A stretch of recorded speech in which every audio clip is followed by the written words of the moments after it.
morning biking guys. Go to Mesela from home. Last visiting ngayong taon ng aming boat. Let's checking kung wala na naman tanggal ng kumot niya. Habang hindi pa nag-snowing kaya kailangan ko bisitahin para malinisan na kung napuno na naman ng tubig kasi panay ulan.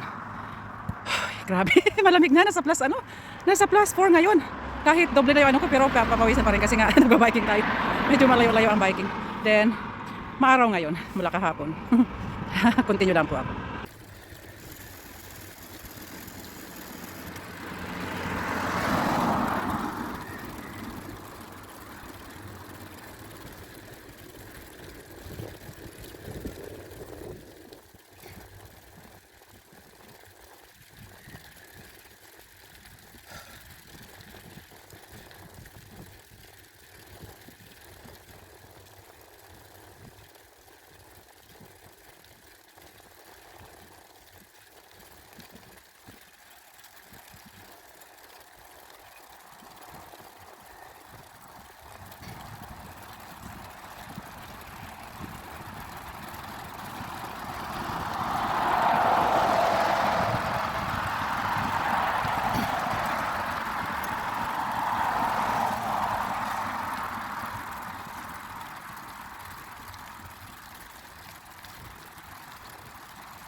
Matry nga mamaya umikot dun sa sa kabilang gubat. Checking nga natin kung mayroon mushroom. Parang walang doon Sure na mayroon yan. Wala. Kinuha ko itong araw na ito kasi nung Saturday sana kaya lang nagbago isip nung kasama sana yung dalawang anak ko, si Arto at saka si Alisa. Nag-football yung si Arto, kaya nabago yung plano. Kaya sabi ko ngayong Monday ako na lang mag-isa. Dahan-dahan lang dito. Then medyo malamig na pati. Ang dami yung daming kabuti rin tumubo dito sa kilid.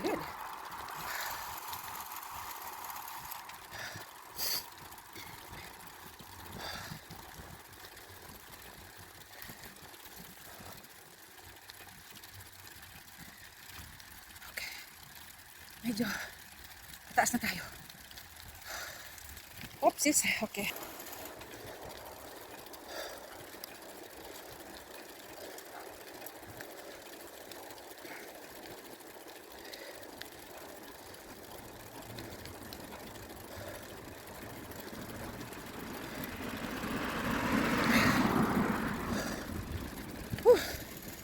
Ay, grabe.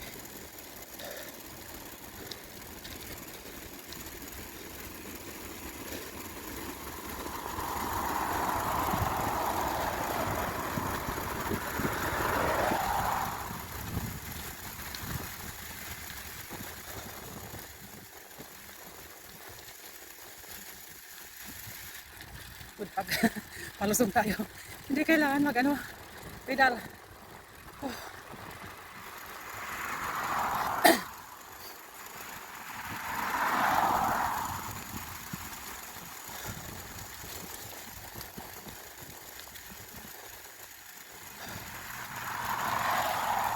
Laglagan na yung mga dahon. Hindi na paawat yung lamig guys. Parang 0 degrees na lang sa gabi. Okay. Palusog na tayo dun sa baba. Pero pahinga muna ako dito. Bali tatlong pahinga ako pag papunta dito.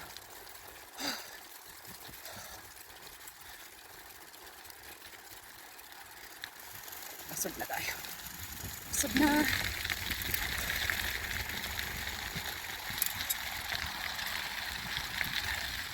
Wala na naglalaro. Ito yung golf ng Mesela.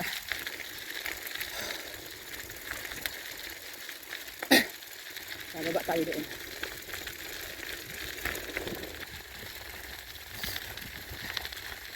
Kasi malamig. Bababa tayo dito. Sa park na yun. Doon tayo bababa. Stop over muna ako.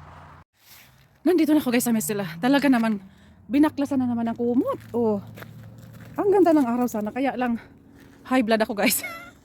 Sobra, kagigil. Oh. Ay, grabe. Nung ano lang kami pumunta dito eh. Nung July. Oh, August, September. Talagang yan na oh. Tinanggal talaga nila yung kumot. Napaka-imposible naman eh. Lipa rin ng hangin. Ay, Ginoo. Hindi kailangan kong linisan talaga. Ay, talagang tatawag na ako sa ano. Ipaalam ko na dito sa may resto kung nandito yung ano nagbabantay. May nagbabantay dito eh. Wala, tumawag ako dun sa ano. Yung nag-aasikaso ng bills nito sa ano sa rent ba. Hindi, wala daw silang magagawa eh. Wala naman camera dito. Hindi makikita kung sinong nagtatanggal ng ano. Ngayong taon lang nangyari. Kakabad trip talaga. Ang mahal-mahal pa naman ng kumot. Tapos ganito lang gagawin nila oh. Linagay talaga dito. Nung summer hindi talaga. Mayroon pang dito sa ibabaw. Pero ngayon, eto na. Pagka dumi-dumi na oh. Ay, bas. Nakakainis pag hindi naman talaga sa kanila. Nakakainis eh. Tapos oh, ang dumi na tuloy. Wala stick na yan eh. Kailangan kong ugasan.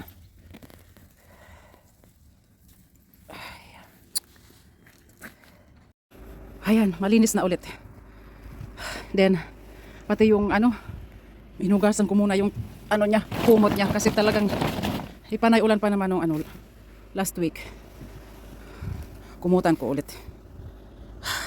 Ayan na ulit guys. Then, binaguhan ko na naman nung ano, yung support ng ano, cover ng ano niya, lubid. Then, yung may metal dyan kasi kailangan laging may pakabalot para hindi kalawangin yung ano, stock ng parang lubid niya eh. Ayan. Sana naman hanggang matapos itong winter, wala nang magtanggal. Ay, nakakagigil na talaga. Ang dumi sa loob eh. Siguro talaga, ang hirap nga magsalita nang wala naman ano proof na kung sinong nag-ano dito. Yung iba naman eh. Yung iba kasi nakatiwangwang lang eh. Oh. Oh, ginagamit kasi araw-araw eh. O siguro once a week. E sa amin kasi matagal na tong stock eh. Siguro may gustong mag-angkin itong ano, kaya nangaasar itong place. Ay nako. Sorry na lang, hindi ko talaga to bibitawan eh. Kasi balang araw, mag-ano din kami ng mga anak ko. Mag-boating din kami tulad ng dati na kasama pa namin papa nila. Ay, ang ganda talaga ng lugar na ito eh. Maraming nag-ano dito kaya lang full talaga oh. Full yung ano. Yung sa amin kasi disagwan siya, pwede siyang disagwan din, may motor siya. Kaya double yung ano niya eh. Double purpose ba? Okay, done na rin ako guys then. Ay, punta ako ng store.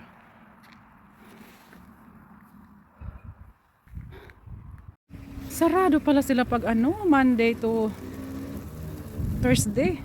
Ay, buhay na yan. Need ko ng CR kaya lang sarado sila oh. Yung restaurant dito sa ano. Mes sila. Oy. Oy, senta. No. Dahan-dahan akong biking. Malamig pa naman. Kailangan kong mag-CR pero wala sarado. Kaya no. Wala tayong choice. Uwi na.